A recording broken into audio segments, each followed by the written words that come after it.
प्रवृत्ति परायण कर्म योग के साधक की कर्मों से निर्लिप्तता क्या होती है?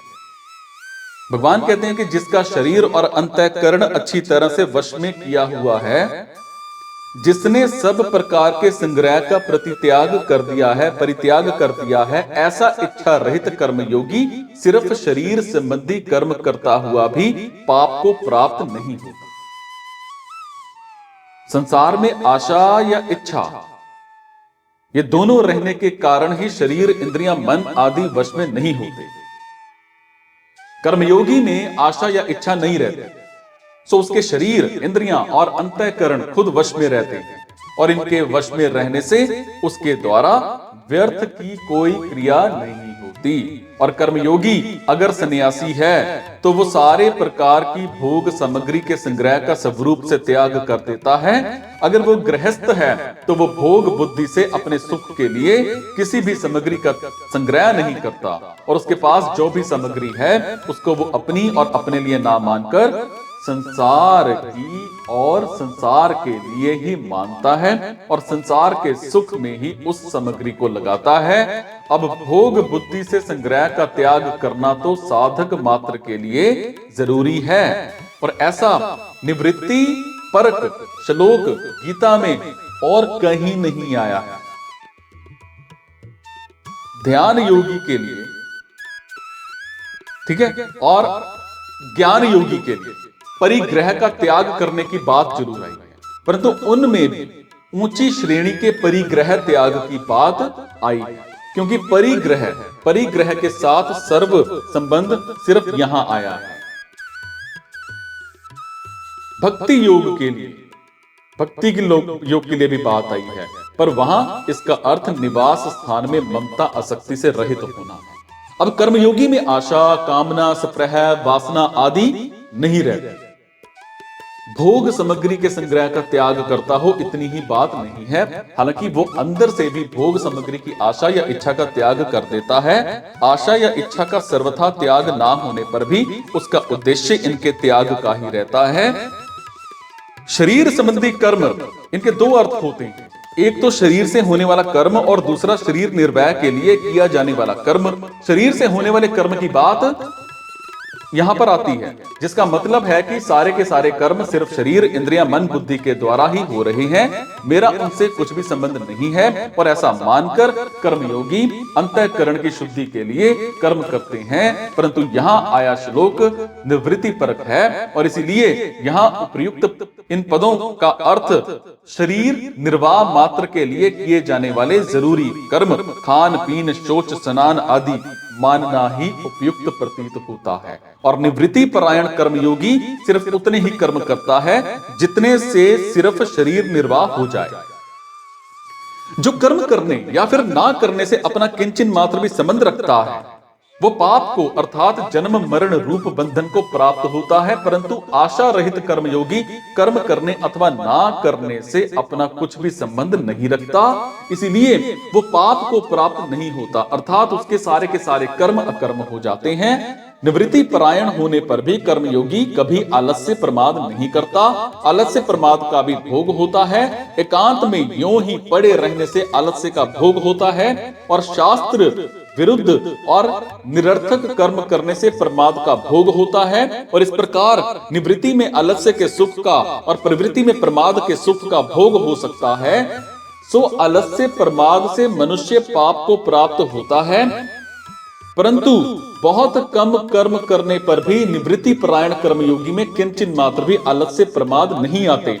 अगर उसमें किंचन मात्र भी, थोड़े से भी आलस्य प्रमाद आते तो कहना बनता ही नहीं।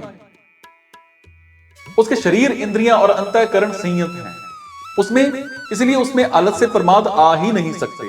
शरीर, इंद्रियां और अंतःकरण के वश में होने से भोग सामग्री का त्याग करने से और आशा, कामना, ममता आदि से रहित होने से उसके द्वारा निषिद्ध क्रिया हो सकती ही नहीं। और यहां शंका हो सकती है कि जब उसके द्वारा पाप क्रिया हो सकती ही नहीं, तब ये क्यों कहा गया कि वो पाप को प्राप्त नहीं होता?